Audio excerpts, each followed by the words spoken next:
नमस्कार दोस्तों, नॉलेज मंत्रा चैनल पर आपका स्वागत है। हम आज आपके लिए लेके आए हैं एक बहुत इंटरेस्टिंग सा सब्जेक्ट टॉपिक। तो चलिए आप बताइए कि अगर हॉट वाटर और कोल्ड वाटर को सेम क्वांटिटी में फ्रिज में रखते हैं तो सबसे पहले कौन बर्फ़ बनेगा। आपके पास 5 सेकंड है, सोचकर बताइए।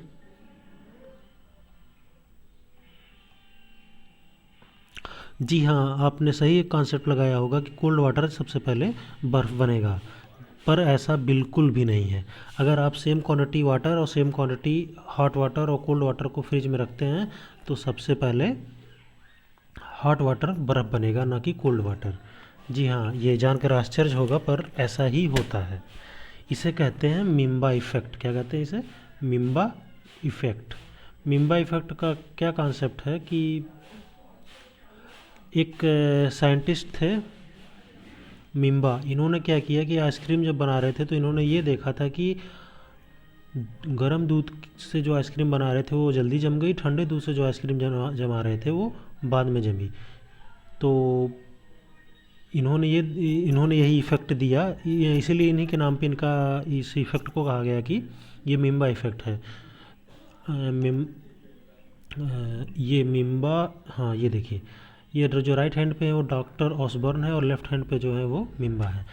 मिम्बा ने डॉक्टर ऑसबर्न के साथ ही इस एक्सपेरिमेंट को किया था, इसीलिए इस एक्सपेरिमेंट का नाम है मिम्बा इफ़ेक्ट। लेकिन सबसे इंटरेस्टिंग बात यह है कि आज तक इस फैक्ट को कोई नहीं बता पाया कि हॉट वाटर पहले बर्फ़ क्यों बनता है कोल्ड वाटर से। दुनिया का कोई भी साइंटिस्ट इस फैक्ट पर नहीं पहुंच पाया है कि ऐसा आखिर क्यों होता है। ढेर सारे हज़ारों एक्सपेरिमेंट किए गए पर इसका कोई पर्टिकुलर या ठोस सबूत नहीं मिल पाया कि ऐसा क्यों होता है। बस इसके बारे में ढेर सारे कॉन्सेप्ट और ढेर सारे हाइपोथेसिस दी गई, पर ये बिल्कुल अभी इस बात पर नहीं पहुंचा गया है कि इसके पीछे का क्या कॉन्सेप्ट है कि ऐसा क्यों होता है कि हॉट वाटर पहले बर्फ़ जम जाता है कोल्ड वाटर से।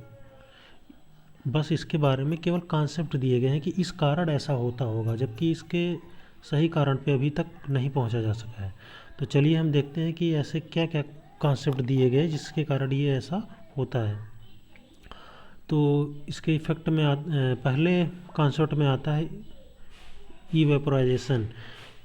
इस कॉन्सेप्ट के अंदर क्या कहता है कि अगर हम सेम क्वांटिटी के वाटर, कोल्ड वाटर और हॉट वाटर को लेके फ्रिज में रखते हैं तो होता क्या है कि जो हॉट वाटर है ये वाष्प बन के उड़ जाता है, तो इसकी क्वांटिटी कम हो जाती है, जिसके कारण ये क्वांटिटी कम हो जाती है तो ये जल्दी जम जाता है कोल्ड वाटर से पहले। हॉट वाटर जल्दी जम जाता है।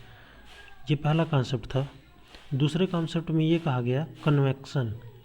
कन्वेक्शन में कहा गया कि अगर सेम क्वांटिटी के कोल्ड वाटर और हॉट वाटर को लेते हैं तो कोल्ड वाटर में जो मॉलिक्यूल होते हैं वो स्टेबल होते हैं और हॉट वाटर के मॉलिक्यूल अनस्टेबल होते हैं, वो इधर उधर इसी में मोशन करते रहते हैं। उनके पास काइनेटिक एनर्जी होती है जिसके कारण वो हीट जल्दी लॉस करते हैं और कोल्ड वाटर से पहले बर्फ़ में बदल जाते हैं। तीसरा कॉन्सेप्ट आया फ्रोस्टिंग का। फ्रोस्टिंग कॉन्सेप्ट में ये कहा गया कि सेम क्वांटिटी के कोल्ड वाटर और सेम क्वांटिटी के हॉट वाटर को जब हम फ्रिज में रखते हैं तो होता क्या है कि कोल्ड वाटर जो है ये ऊपर से जमता है और हॉट वाटर जो है ये साइड से जमता है, जमना शुरू होता है। तो जब कोल्ड वाटर ऊपर से जमना शुरू होता है तो ये ऊपर वाली जब लेयर जम जाती है तो ये इंसुलेटर का काम करती है, जिसके कारण नीचे वाले पानी को जमने में बहुत टाइम लगता है।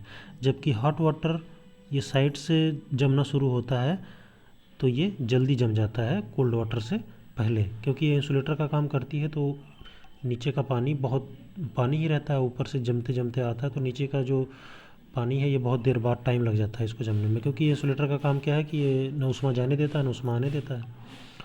तो ये था कॉन्सेप्ट फ्रोस्टिंग का।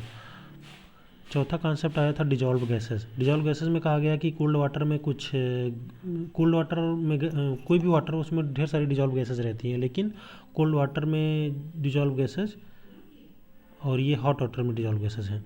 तो होता क्या है, जब पानी गर्म हो जाता है तो इसकी डिजॉल्व गैसेस सारी निकल चुकी रहती हैं। अगर किसी पानी को गर्म कर दो तो उसकी ढेर सारी गैसें निकल जाती हैं, और कोल्ड वाटर में ऐसा नहीं है। कोल्ड वाटर में सारी गैसें इसमें डिजॉल्व रहती हैं। तो क्या होता है कि इसको जमने में टाइम लगता है और ये हॉट वाटर जल्दी जम जाता है।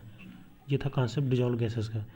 और ये पांचवा और लास्ट हाइपोथेसिस दी गई कि सुपर कूलिंग स्टेट, जब कोल्ड वाटर और हॉट वाटर को फ्रिज में रखा जाता है तो कोल्ड वाटर का क्या कॉन्सेप्ट है कि अगर इसमें दोनों में अगर कोई इम्प्योरिटीज़ ना हो दोनों वाटर में, तो कोल्ड वाटर का कॉन्सेप्ट क्या है, ये 0 डिग्री सेंटीग्रेड के नीचे चला जाता है, मतलब -10 -5 पे जाता है, तब भी ये लिक्विड स्टेट में ही रहता है।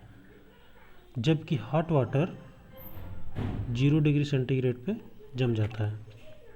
तो cold water super cooling state में पहुंच जाता है, जबकि hot water super cooling state में नहीं जा पाता है। इसलिए हॉट वाटर 0 डिग्री सेंटीग्रेड जाके पहले जम जाता है और cold water super cooling state में चला जाता है, इसलिए बाद में जमता है। तो ये कॉन्सेप्ट था मिम्बा इफ़ेक्ट का। तो आशा है कि ये इंटरेस्टिंग फैक्ट लगा होगा आपको। तो हमारे नॉलेज मंत्रा चैनल को सब्सक्राइब करिए और ऐसे ही ढेर सारे इंटरेस्टिंग फैक्ट के लिए बेल आइकन को दबाइए ताकि आपको नोटिफिकेशन जल्दी मिले। धन्यवाद।